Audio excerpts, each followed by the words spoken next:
vamos lá, seguindo a nossa aula sobre conceitos de geografia urbana. No último bloco falamos sobre cidades pequenas, médias e grandes. E um ponto que eu estou colocando aqui, fundamental, é sobre o comportamento populacional dessas cidades no Brasil. Cidades pequenas estão perdendo população de modo geral, as cidades médias estão ganhando de modo geral, e as cidades grandes, algumas ganharam, outras perderam, né? Então, e também fiz o convite para que quem quiser lembrar disso, volta na aula sobre demografia, que falamos sobre esse assunto, sobre migração, se eu não me engano. Então vamos seguir, terminamos falando sobre cidade grande, e aqui vamos falar sobre as megacidades. Essas megacidades são cidades grandes, que porém possuem mais de 10 milhões de habitantes, né? Algo muito específico, visto que no Brasil nós temos, assim, na divisão municipal, dentro de um município ter mais de 10 milhões de habitantes, apenas São Paulo. Mas se considerar aglomerações urbanas, e aí envolve a metrópole, nós temos São Paulo e Rio de Janeiro, né? De resto, nós temos só cidades grandes que não atingem essa população.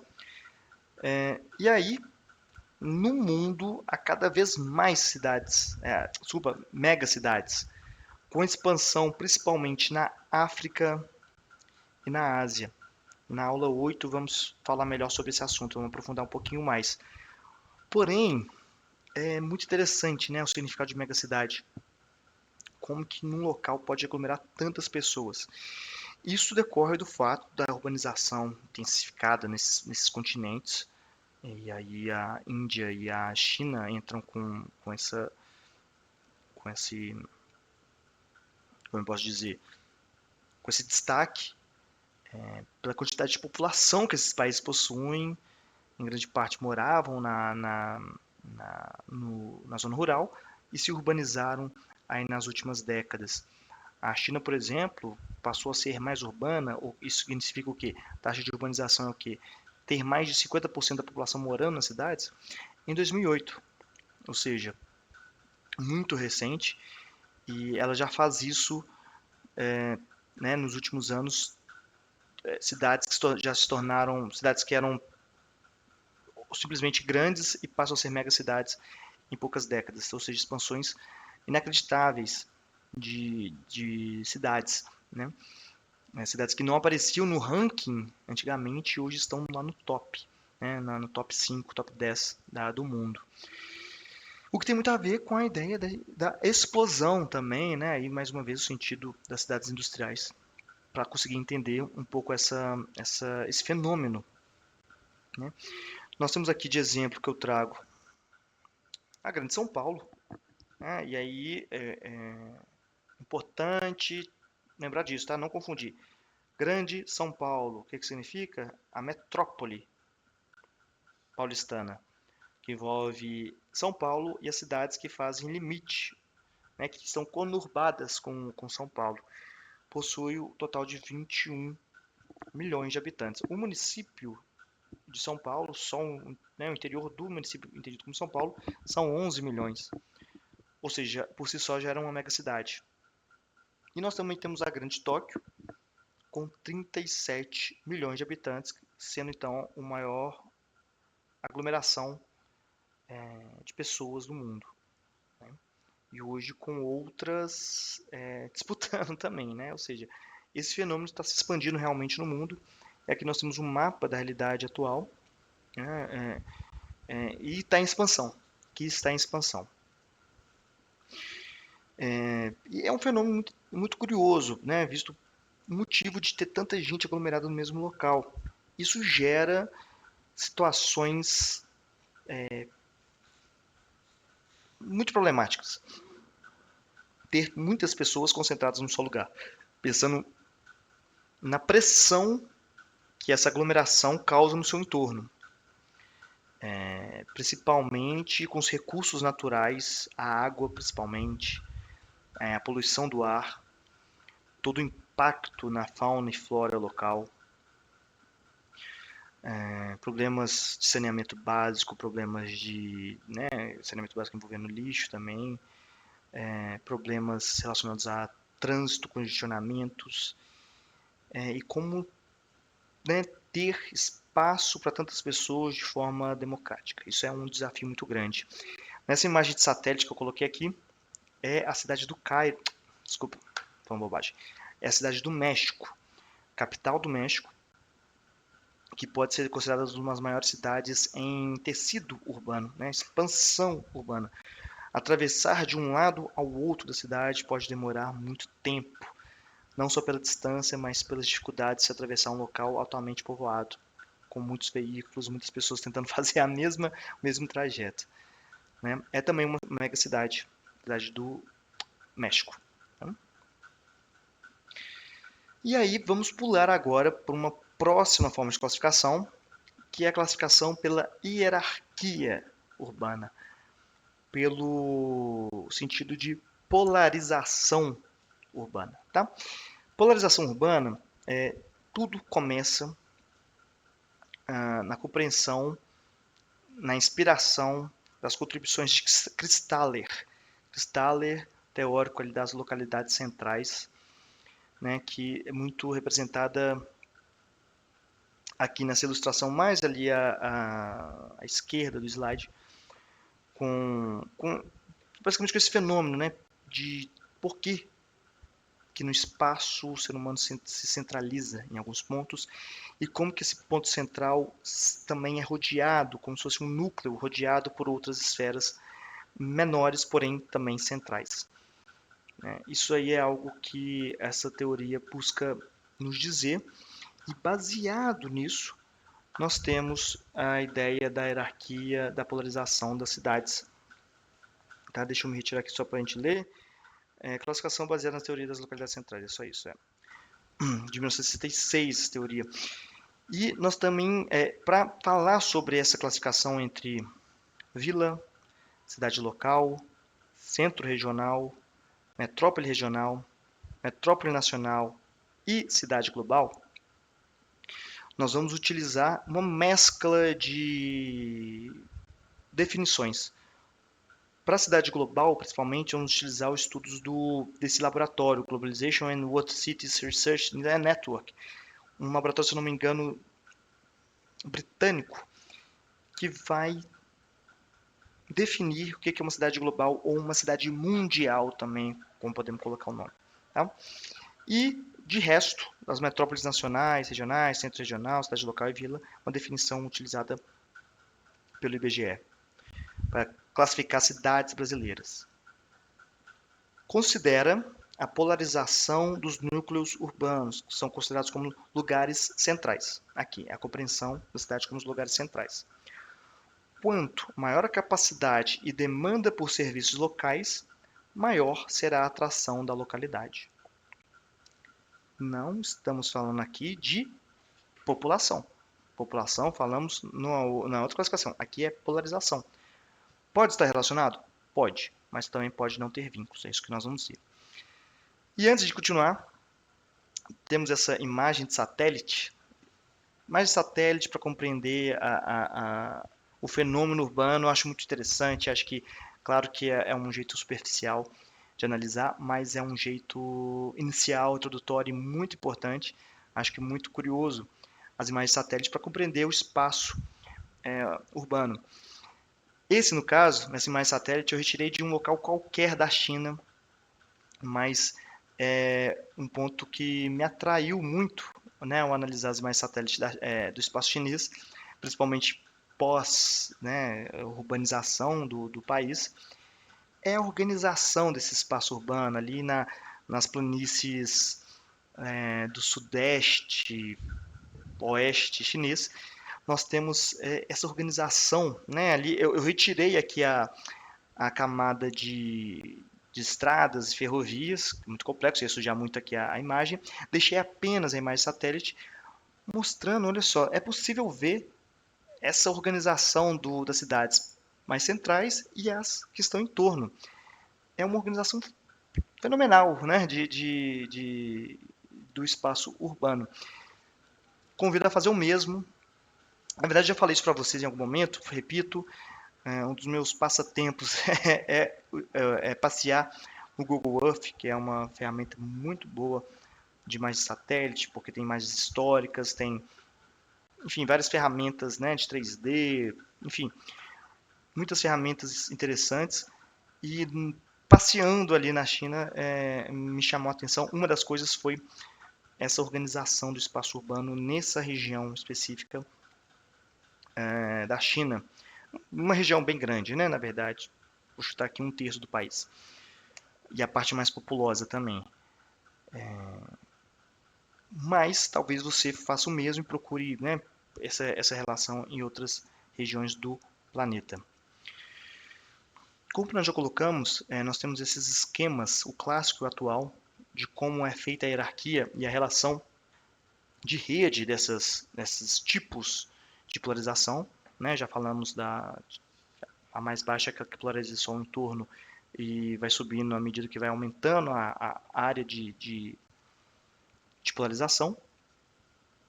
Que no esquema clássico era uma relação hierárquica direta, vertical, e hoje a gente entende como uma relação horizontal, visto a globalização, visto como o espaço se tornou mais complexo, mais dinâmico e mais integrado. Né? E aqui nós temos um mapa, um fragmento do mapa das regiões de influência do IBGE, revisado. E aqui mostra, por exemplo, como que funciona, né? Como que é especializado, como que é entendido essa divisão de influência. Então nós temos aqui a metrópole ali colocada como Belo Horizonte, na capital, desse espaço quase mais ou menos compreendido como Minas Gerais, sendo então a metrópole, ou seja, a que mais polariza todas as outras representadas. Temos ali embaixo o capital regional B. Gente, esse nome capital regional B, C, A, enfim, nós não vamos entrar na definição de cada uma, mas é uma sub-hierarquização dentro de cada uma, né? Mas aqui a gente pode entender como centro regional. Ali como outras cidades, tá vendo? Olha, Montes Claros, Uberlândia, Juiz de Fora, enfim, são cidades, algumas grandes, outras médias, que estão em volta ali, que são polarizadas por Belo Horizonte, mas que algumas estão dentro desse contorno vermelho, que seriam áreas direta de influência de Belo Horizonte. As outras têm uma relação, mas já estão fora. Por exemplo, Uberlândia. Uberlândia é uma cidade grande, tem uma polarização de Belo Horizonte, mas ela está muito mais polarizada por São Paulo do que por a própria capital do estado de Minas Gerais. Né? O mesmo acontece com aqui, Juiz de Fora, ali próximo ao Rio de Janeiro. É o mesmo. O que isso mostra? Que o contorno estadual, ele em si vai ter a importância de planejamento, de gestão do território, mas em relação à polarização da capital não é verdade. Né? Isso pode ser diferente devido à capacidade de polarização. Pensando no tamanho de Belo Horizonte, sim, de fato, é uma cidade muito grande, uma cidade a sexta maior em município, mas de aglomeração urbana é a terceira. Mas olha só a ideia de polarização. Polarização, compreenda aqui na ideia de como se fosse ímãs mesmo, de polos de atração. Atração e de relação, na verdade, porque aqui não é uma ideia só de... Se fala de atração da ideia de migração, não é isso, é de relação. Mas entenda que Belo Horizonte está cercada por grandes metrópoles nacionais, regionais, como Rio de Janeiro, São Paulo e Brasília. Está nesse meio, ou seja, está muito polarizada. Então acaba, de alguma forma, perdendo força para essas outras cidades que são muito importantes em termos de espaciais. Tá?